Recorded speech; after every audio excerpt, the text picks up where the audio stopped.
All right. What is going on, everybody? Let me see. I'm trying to get this thing squared away here. Oh, there we go. And I think we got it. Not super shiny tonight.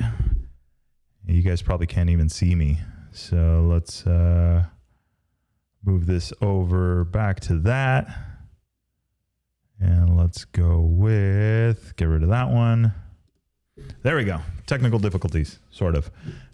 So had the mom's birthday tonight, so running a little bit behind schedule, but yeah, we are back. So another Waypoint Wednesdays, coming from the Adventure Taco Studios. And today we're going to talk a little bit about Abu Dhabi, some stuff that I learned on how the prologue works and stage one works.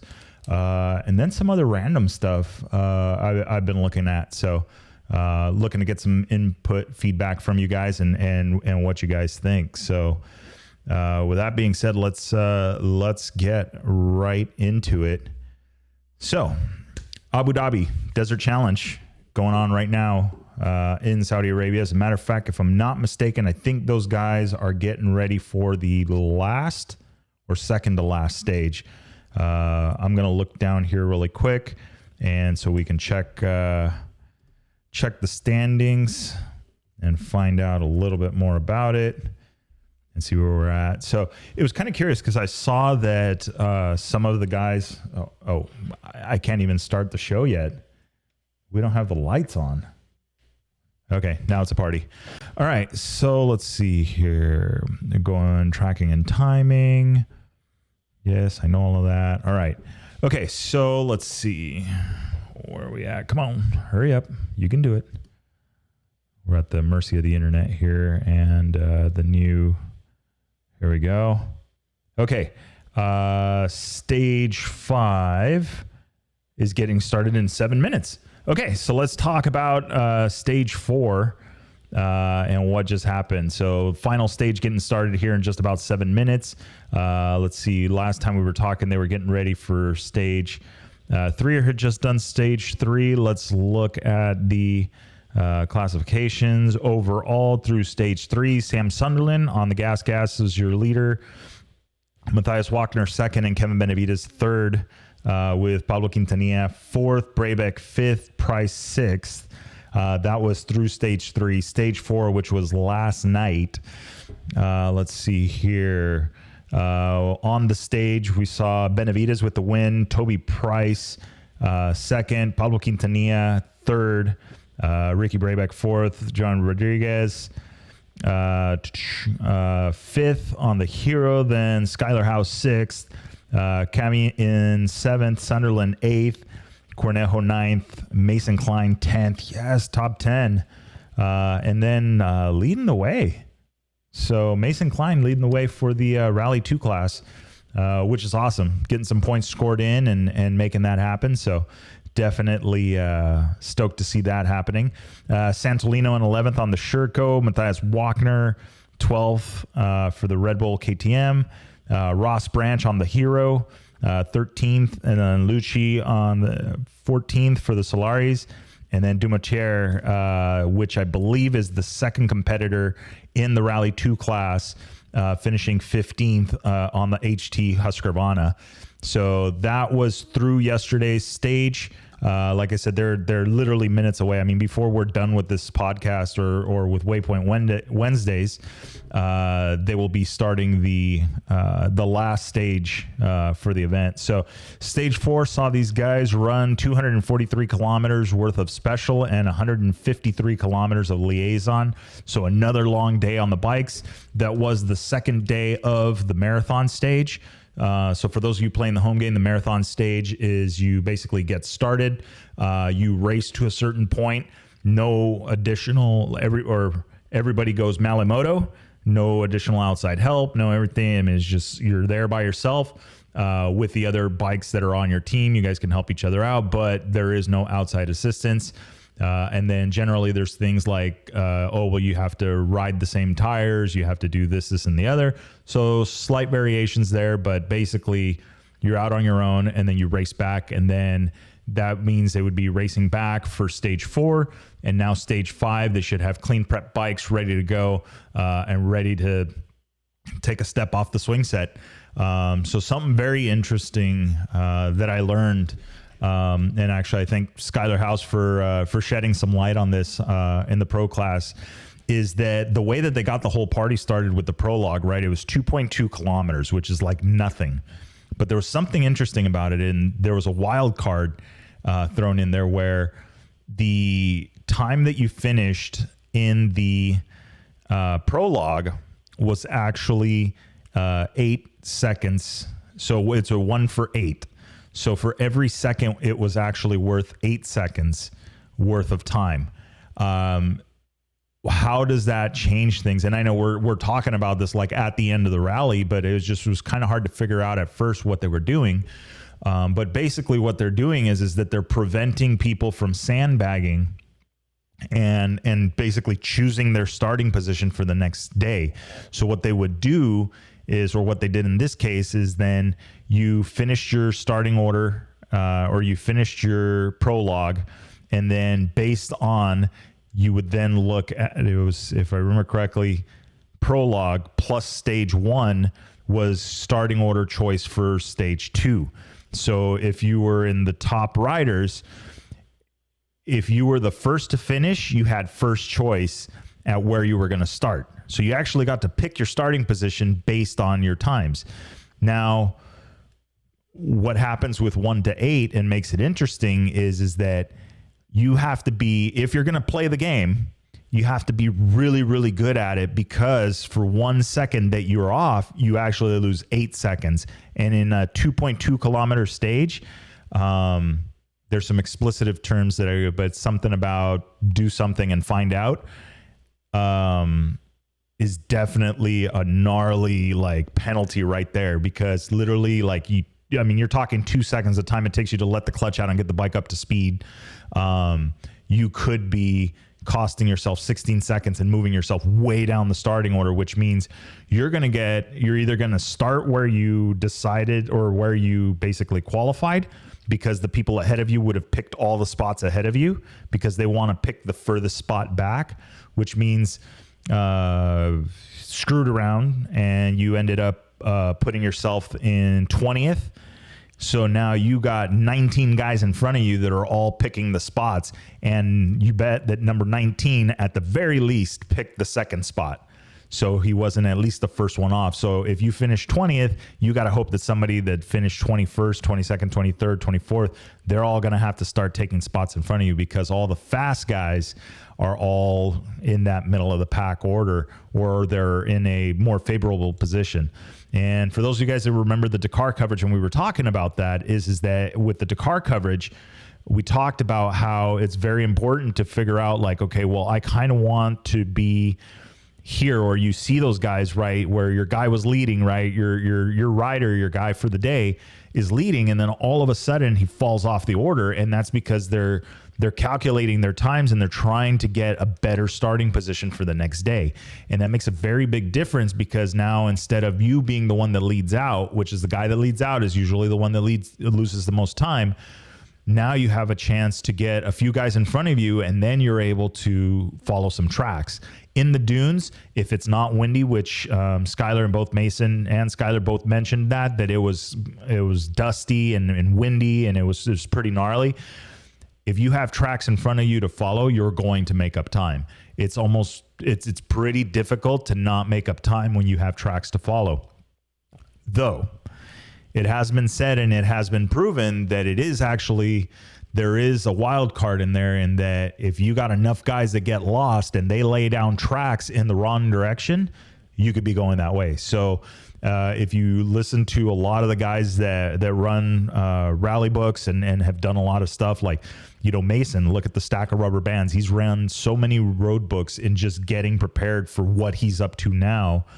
And even then you listen to Jimmy Lewis, and you listen to some of the stuff that Ricky Brabeck has talked about. And I've even heard Johnny Campbell say this, and I've heard some of these guys say this, is that at the end of the day, sometimes you have to focus on your rally. You have to run your rally. You have to keep up with the road book. It's nice to have tracks, but if those tracks go somewhere else and you have a better idea, you're following, you're reconciliating, you're following, you're making sure you're verifying your waypoints, it feels just that much better, because all it takes is to get turned around on one of those notes, and now you're losing time like you wouldn't believe.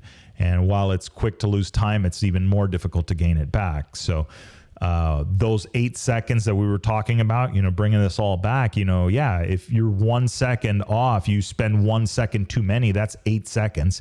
So that really is going to affect the starting order in that. So it's an incentive to not be doing that and just go out, run it, and just try and get the time that you can, knowing that stage 1 is also going to contribute to that starting order. So definitely an interesting side. And that's just, here saying that's just barely getting the gist of it. It could still be wrong.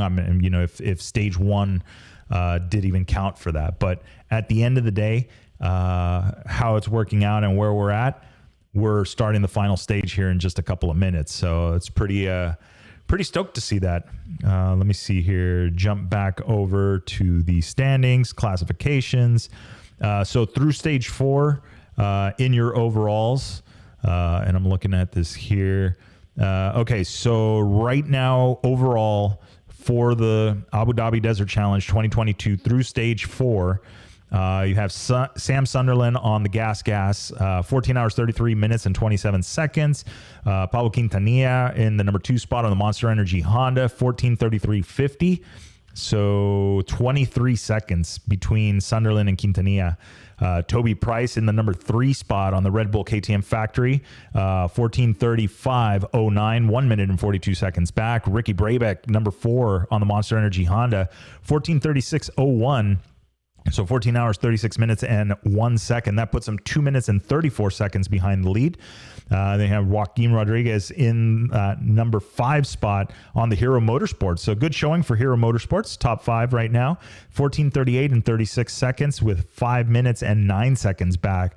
That's literally a waypoint. That's a bad note. That's, that you can make up that time pretty fast if a few guys in front of you get unlucky. And then you have Matthias Wagner in the number 6 spot on the Red Bull KTM Factory Racing Bike, 14:40.47. He's going to be 7 minutes and 20 seconds back, followed by Franco Kami on the Hero Motorsports bike. He's 14:43.17, so he's 9:50 back, so a little bit further back. Nacho Cornejo in that 8 spot, Monster Energy Honda, 14:43 and 46 seconds back. Going to be 10 minutes and 19 seconds back off the lead. Luciano Benavides, you are right now is 9th on the Husqvarna Factory Racing Bike, 14:44.44, 11 minutes and 17 seconds back. And then you have Skylar Howes on the Husqvarna Factory Racing Bike, 14 hours, 50 minutes and 10 seconds back. That's 16:43 out of the lead for him. Then from there, top 11, so right there, Mason Klein, 11th on the BAS World KTM Racing Team, 15 hours, 11 minutes and 39 seconds. He's going to be 38 minutes and 12 seconds off the lead. So not bad. Second rally, second entry into the cross country or World Rally Raid Championship, and putting in a good show. Behind Klein is going to be Luciano Santolino in the 12th spot on the Sherco, 15 hours, 19 minutes and 35 seconds. So he's going to be 46 minutes and 8 seconds off the lead, which puts roughly 2 carry the 12. And you're at 8 minutes, roughly about 8 minutes behind Mason Klein. So he's got Santolino behind him, just about 8 minutes back. So not bad. Kevin Benavides, 13th right now on the Red Bull KTM Factory Racing Bike, 15 hours, 23 minutes and 22 seconds. He's 49 minutes and 55 seconds off the lead. And then 14th, we got Dumatier on the HT Rally Raid Husqvarna. So this is the second place guy to Mason Klein in the Rally 2 category. He is 1 hour, 6 minutes and 34 seconds back with a total time right now of 15:40 and 1 second. So from Mason Klein being 38 back to 106, let's see. 2 minutes puts out 22 minutes. excuse me, about 28 minutes. So Mason Klein going into the last stage got about a 28-minute lead on the second place Rally 2 bike. And then rounding out the top 15 is Lucci on the Solaris Racing bike. He is 16 hours, 7 minutes, and 25 seconds into this rally, 1 hour, 33 minutes, and 58 seconds off of the pace. So that is your stage results, or that is your overall results through stage 4. So one more stage tonight, getting started here in just a bit. Let's jump back to that one so we can see where they're at on the countdown. And that's Qasar Al Sarat to Abu Dhabi. No standings yet. Don't see the clock, but what do we got going on today? We have 162 kilometers of the liaison. We've got 209 kilometers of stage special. So let's take a look at that, what it actually is. 209 kilometers. Let's see, 209, 9.62. We're at 129 miles of racing. So this is going to get decided in 129 miles of racing. And then we're going to do 162 times that 0.62 and 100 miles of liaison. So not a bad day. Still pretty short. 129 miles isn't very far as Rally Raid goes and racing goes for that matter. So it'll be interesting to see what we wake up to as far as the results go. I got a feeling that on our time here on the Pacific Coast, we will probably be done before midnight, and we'll see how that shakes down. So I'm hoping to see Mason continue where he's at and move up a little bit. Same with, same with Skylar House. Looking forward to him moving up a bit as well for this one. And so really good showing, especially after a big off at the Dakar, to have him back right away for this rally. So let's see how it shakes down. So let's go back over here, get out of these screens, jumping around all over the place. Fabian, what's going on, sir? Welcome. And let's see here. Let's move this over. We can put that right there. There we go. All right. So that is what we got going on as far as the Abu Dhabi Desert Challenge. That one is going on right now. Like I said, they're only a few minutes away from getting underway on that one. Let's see. Up next, what are we talking about here? Got my show notes here. And all right. So, all right.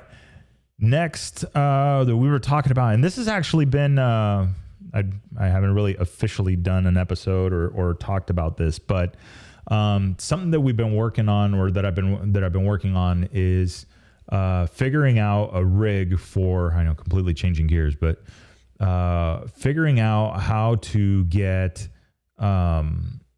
transporting bikes back and forth, right? And the popular combination right now, especially on a lot of the rally stuff that I see and guys that I've worked with and talked to, we see a lot of Sprinter vans, the ProMasters, the Nissans, the Mercedes, I don't know, there's everybody, it seems like every company's got one out there now. But I've been looking at coming at this a little bit differently and going for a moto trailer, and actually doing something where basically it's like a Sprinter van, but it's inside of a trailer that, you know, you don't have two vehicle payments. You just have that one trailer, you got that one thing going, and then that's it.